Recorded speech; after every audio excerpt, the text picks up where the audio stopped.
एक असाइनमेंट का क्वेश्चन था ना बेटा, जिसके कई सारे पार्ट्स थे, तो उस वाले क्वेश्चन को एक बार मैं तुम्हें बता देती हूँ, ठीक है। उसमें थोड़ी छोटी छोटी सी मिस्टेक्स थी, तो एक बार हम पहले जल्दी से इलेक्ट्रोकेमिस्ट्री के असाइनमेंट का क्वेश्चन नंबर मुझे याद नहीं है, ऐसे कुछ था ना बेटा, जिसमें कि एक तो आयरन रॉड को डिप कर रखा है फेरस सल्फेट के सोल्यूशन में, एल्यूमिनियम रॉड को एल्यूमिनियम सल्फेट के सोल्यूशन में, ठीक है, कनेक्ट करके सेल बनाया और उससे रिलेटेड कुछ क्वेश्चंस उसमें पूछे हुए हैं, ठीक है। तो उसमें फर्स्ट क्वेश्चन क्या था कि इन विच सेल डज रिडक्शन अकर्स, कि किस में रिडक्शन हुई है। तो अब देखो इसको तुम कैसे करोगे। और एक बात बेटा वंदना, उसमें बेटा एल्यूमिनियम था, तुमने उसको निकल समझ के कर लिया है शायद, क्योंकि ना वो सेम क्वेश्चन मैंने ऐसा ही तुम्हें असाइनमेंट में दिया, उसमें ये उसमें बुक में था, मतलब पहले न्यूमेरिकल्स करने के लिए दिया था, तो वहां निकल था, तो मैंने थोड़ा चेंज किया है, यहाँ पर एल्यूमिनियम कर दिया है, ठीक है। तो देखो तुम कैसे निकालोगे फिर कि भाई किस में रिडक्शन हुआ है। सारे क्वेश्चंस करने के लिए मेनली तो सबसे पहले हम इनकी वैल्यूज को देखेंगे, जो कि देखो गिवन है। फेरिक आयरन की जो वैल्यू दे रखी है रिडक्शन पोटेंशियल की -0.44 वोल्ट तुम्हें गिवन है, ठीक है। और एल्यूमिनियम आयन की भी गिवन है, वो है -1.66 वोल्ट। अब देखो तुम्हें वैल्यूज को देखकर जज करना है यहाँ पर कि कौन एनोड है और कौन कैथोड है, ठीक है। देखो ध्यान करो बेटा, मैंने कई बार तुम्हें उसमें पहले भी उसमें बता रखा है वीडियोस में कि वैल्यूज को देखकर हमें जज करना होता है, बस खाली उन क्वेश्चंस में नहीं करना होता जहां ऐसे कुछ होता है कि ये होगा कि नहीं होगा। यहाँ ऐसा कुछ नहीं है, यहाँ तो सीधा सीधा पूछ रहा है कि बताओ किस में रिडक्शन है, बताओ सेल रिएक्शन, बताओ ई नॉट सेल। तो जब क्लियर वो ऐसे आस्क कर रहा है कि बस ये बताओ, अंदाजा नहीं लगा रहा कि ये होगा कि नहीं होगा, ऐसा कुछ नहीं है इन क्वेश्चन में। तो जब क्लियर हमें उनकी बस इंफॉर्मेशन से क्वेश्चंस को अटेम्प्ट करना है, तो वैल्यूज को देखकर हम कैथोड एनोड जज कर सकते हैं। और ध्यान रखना है बेटा कि जिसके रिडक्शन पोटेंशियल की वैल्यू ज्यादा होती है वो कैथोड होगा, because reduction occurs at cathode and oxidation occurs at anode. ऐसे ध्यान रखना है बेटा, है ना। AO एनोड ऑक्सीडेशन और कैथोड रिडक्शन CR। तो जिसके रिडक्शन पोटेंशियल की वैल्यू ज्यादा होगी तो उसी का तो रिडक्शन होगा, और रिडक्शन किस पर होता है, कैथोड पर होता है। तो ऐसे ध्यान रखना है बेटा इस बात का कि जो वैल्यू बड़ी है वो हमारा कैथोड होगा। तो तुम देख सकते हो इसमें कौन सी वैल्यू बड़ी है। फिर तुम 1.66 को नहीं देखना है, क्योंकि देखो ये दोनों नेगेटिव वैल्यूज हैं, तो नेगेटिव में तो जो एक तरीके से डिजिट बड़ी होगी उसकी वैल्यू तो कम होगी ना, वो तो छोटी हो जाएगी। -4 छोटा होता है -3 से, तो ऐसे -1.66 कम है वैल्यू और -0.44 ज्यादा है वैल्यू। तो इसलिए आयरन यहाँ पर क्या है, कैथोड है, और एल्यूमिनियम यहाँ पर क्या है, एनोड है। तो पहले कैथोड एनोड हम जज कर ले, उसके बाद फिर हम बाकी सारे क्वेश्चन हो जाएंगे। तो देखो फर्स्ट उसने क्या पूछा है, फर्स्ट उसने पूछा है कि इन विच सेल रिडक्शन अकर्स। तो रिडक्शन हमारा किस में होगा, कैथोडिक हाफ सेल में होगा, क्योंकि कैथोड पर ही रिडक्शन होता है। तो हम यहाँ पर क्या लिखेंगे, in iron half cell reduction occurs.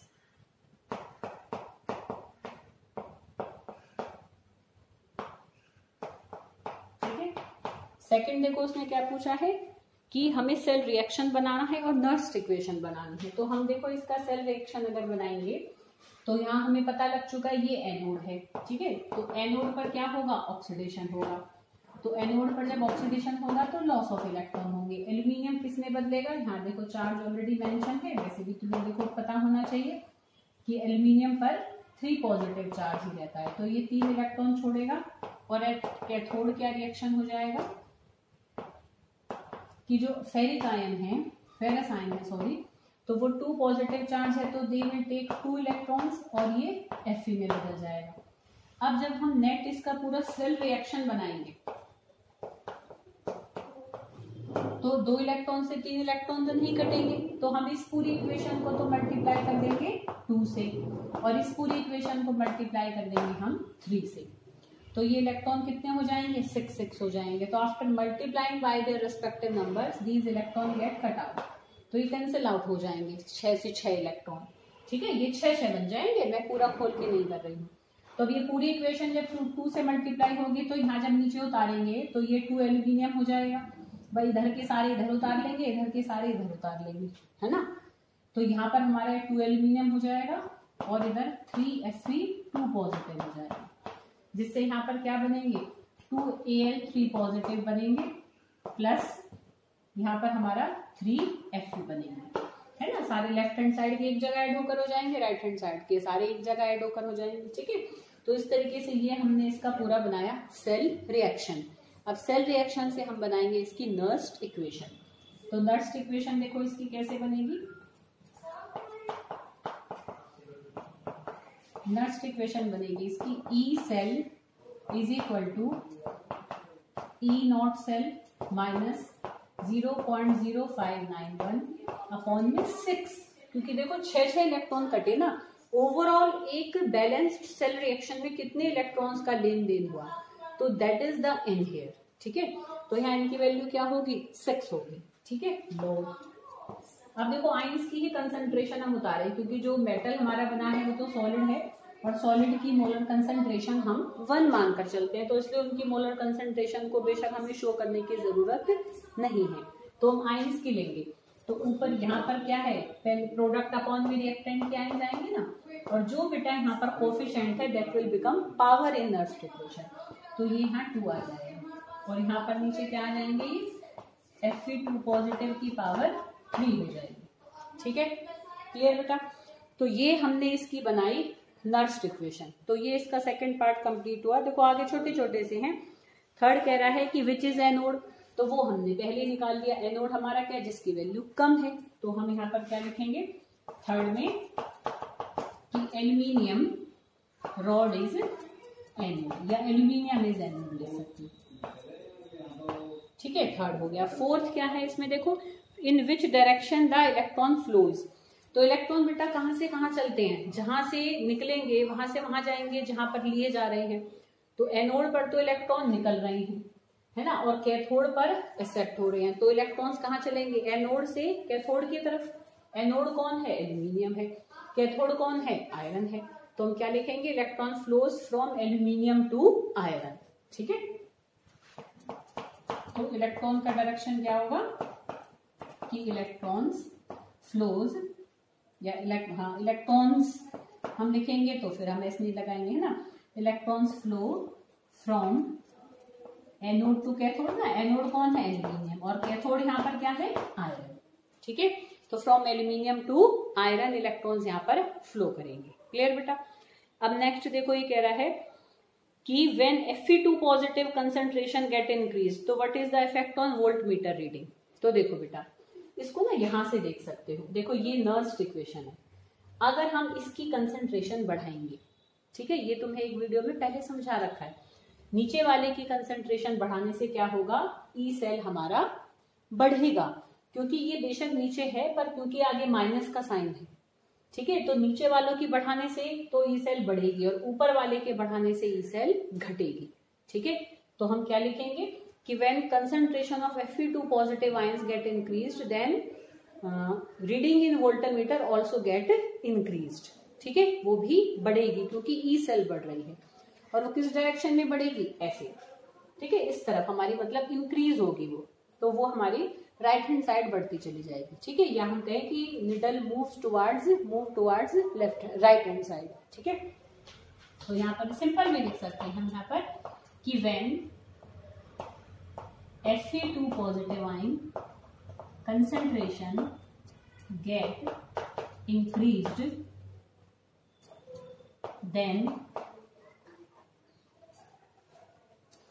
voltmeter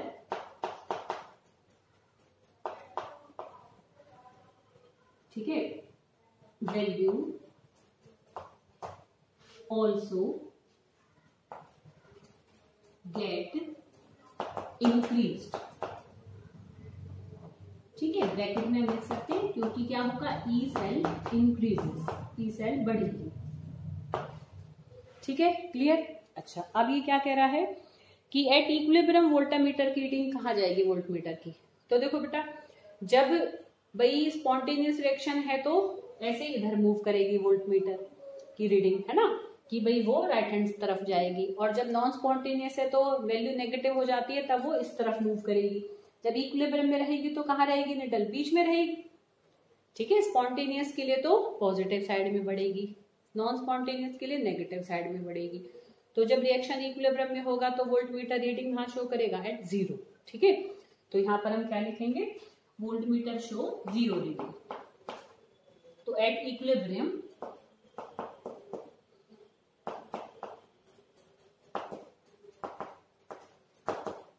ठीक है, तुम लिख सकते हो ई सेल इक्वल टू या बिकम्स 0।